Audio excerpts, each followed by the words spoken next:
Hey guys, പുതിയൊരു വീഡിയോയിലേക്ക് സ്വാഗതം.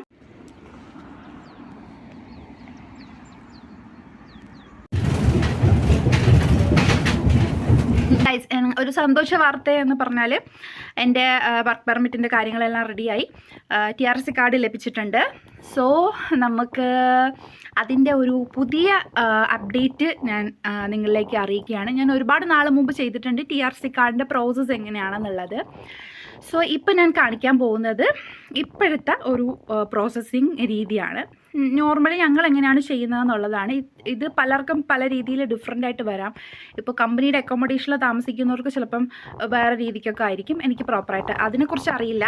സോ ഞങ്ങൾ റെൻറ്റ് ചെയ്തിട്ട് ഞങ്ങളായിട്ട് എടുത്ത് താമസിക്കുന്ന വീട്ടിൽ ഞങ്ങളുടെ എങ്ങനെയാണ് അഡ്രസ് രജിസ്ട്രേഷന് പോകുന്നത് എന്നാണ് കാണിക്കുന്നത്. സോ വൺസ് നമ്മുടെ വർക്ക് പെർമിറ്റ് അപ്രൂവ് ആയിട്ടുണ്ട്. സോ ഇതാണ് കേട്ടോ എൻ്റെ വർക്ക് പെർമിറ്റ് അപ്രൂവ് ആയത്. ഇപ്പോൾ 3 ഇയറിലേക്കാണ് നമുക്ക് കിട്ടുന്നത് as per the company request. So 3 year കിട്ടി. നമുക്ക് ഈ ഒരു കോപ്പി യൂഷ്വലി നമുക്ക് എങ്ങനെയാണെന്ന് വെച്ചാൽ കമ്പനിയുടെ കോപ്പി ഈ കമ്പനിയിൽ കൊടുക്കും. എംപ്ലോയർ പോയിട്ട് ഞാൻ ഈ പറഞ്ഞ 75 യൂറോയ്ക്കകത്ത് പേയ്മെൻറ്റ് ചെയ്യും. പേയ്മെൻറ്റ് ചെയ്യുമ്പം അവരുടെ കോപ്പി അവരുടെ കയ്യിൽ കൊടുക്കും, നമ്മുടെ കോപ്പി നമ്മുടെ കയ്യിൽ തരും. ആൻഡ് ദ തിങ് ഈസ്, ഞാൻ ഓൾറെഡി പറഞ്ഞിരുന്നു, ലാസ്റ്റിൽ ഈ വർക്ക് പെർമിറ്റിൻ്റെ ലാസ്റ്റ് വരുന്നത് നമ്മുടെ പേര്, നമ്മുടെ കമ്പനിയുടെ പേരും പിന്നെ അർഹിവ എന്ന് പറഞ്ഞിട്ടുള്ള ഒരു 3 പോയിൻ്റാണ് വരുന്നത്. അതിൽ കമ്പനിയുടെ കോപ്പിയിൽ കമ്പനിയുടെ പേരിൽ റൗണ്ട് ചെയ്തിട്ടുണ്ടാവും, നമ്മുടെ കോപ്പിയിൽ നമ്മുടെ പേരിൻ്റെ അവിടെ റൗണ്ട് ചെയ്തിട്ടുണ്ടാവും. സോ അങ്ങനെയാണ് 2 കോപ്പീസ്. ഓക്കെ, ഇനി നമുക്ക് പോകുമ്പം ആവശ്യമുള്ള കാര്യങ്ങളെന്ന് പറഞ്ഞാൽ നമ്മുടെ ID കാർഡിന് ആവശ്യമുള്ള ഫോട്ടോ വേണം ഒരെണ്ണം, നമ്മുടെ പാസ്പോർട്ട് കൊണ്ടുപോവുക അല്ലെങ്കിൽ പാസ്പോർട്ടിൻ്റെ കോപ്പി ആയിട്ട് പോവുക.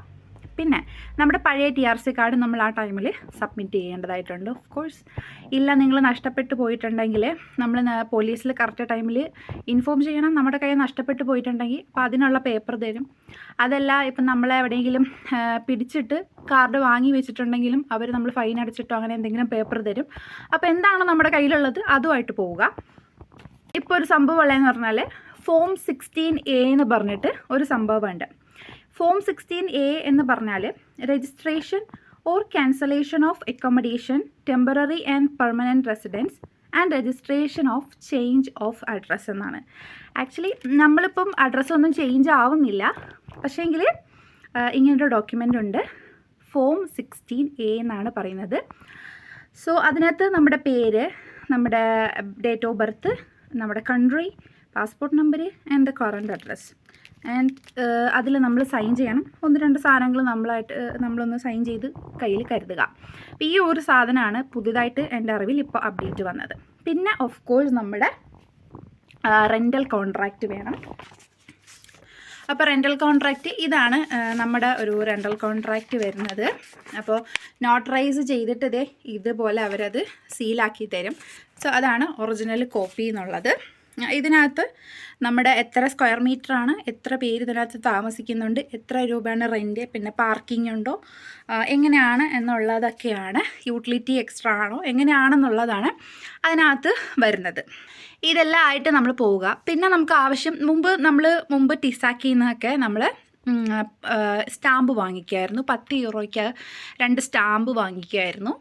അതുപോലെ പേയ്മെൻറ്റ് അടയ്ക്കാൻ വേണ്ടിയിട്ട് ചെല്ലാഫോം അവിടുന്ന് വാങ്ങിയിട്ട് നമ്മൾ പോസ്റ്റയിലോ ഫിനയിലോ ഒക്കെ പോയിട്ട് അടയ്ക്കുകയാണ് ചെയ്യുന്നത്. എന്നിട്ട് അത് കൊണ്ട് കൊടുക്കുകയാണ് ചെയ്യുന്നത്. ഇപ്പോഴെന്ന് പറഞ്ഞാൽ POS മെഷീൻ ഉണ്ട്, നമ്മൾ അവിടെ തന്നെ നമ്മുടെ കാർഡിൽ നിന്ന് നമുക്ക് പേയ്മെൻറ്റ് ചെയ്യാം. സോ നമ്മുടെ കാർഡിൻ്റെ പേയ്മെൻറ്റും നമ്മുടെ സ്റ്റാമ്പിൻ്റെ പൈസ ഉൾപ്പെടെ നമുക്ക് അവിടെ തന്നെ ചെയ്യാം. അപ്പോൾ ആ ഒരു ബുദ്ധിമുട്ട് ഇപ്പം മാറി കിട്ടിയിട്ടുണ്ട്. പിന്നെ നമുക്ക് എമർജൻസി ആണെന്നുണ്ടെങ്കിൽ 70 യൂറോ പേ ചെയ്ത് കഴിഞ്ഞാൽ 3 ഡേയ്സിനുള്ളിൽ നമുക്ക് കാർഡ് കിട്ടും കേട്ടോ. അല്ലാന്നുണ്ടെങ്കിൽ നമ്മൾ 46 എങ്ങാണ്ടാണെന്ന് തോന്നുന്നു, അത് പേ ചെയ്ത് കഴിഞ്ഞാൽ 1 മന്ത് 30 ഡേയ്സ് ആണ് പറയുന്നത്. ഞാനിപ്പോൾ ഈ പറഞ്ഞ കംപ്ലീറ്റ് പ്രോസസ്സ് സാഗ്രബ് സ്റ്റേഷനെ ഡിപ്പെൻഡ് ചെയ്തിട്ടല്ല, ഔട്ടറാണ്. ഞങ്ങൾക്ക് ഈവൻ അപ്പോയിൻമെൻറ്റ് ഇല്ലാതെ ആണെങ്കിൽ നമുക്ക് ചെന്ന് കഴിഞ്ഞാൽ നമുക്ക് ക്യൂവിൽ നിന്ന് അധികം ആളൊന്നും ഉണ്ടാവില്ല അങ്ങനത്തെ സ്റ്റേഷനിൽ.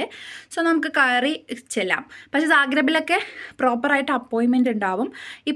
ഇപ്പോഴത്തെ ഒരു കേസ് എന്ന് പറഞ്ഞാൽ ഇപ്പം വേറെ സ്റ്റേഷനാണെങ്കിലും ഇപ്പം ഞങ്ങളുടെ മോളുടെ കാര്യമാണെങ്കിൽ ഫുൾ അപ്ഡേറ്റ് നമുക്കാണ് വരുന്നത്, ബാക്കിയൊക്കെ കമ്പനിയിലേക്കാണ് മെയിൽ പോകുന്നത്.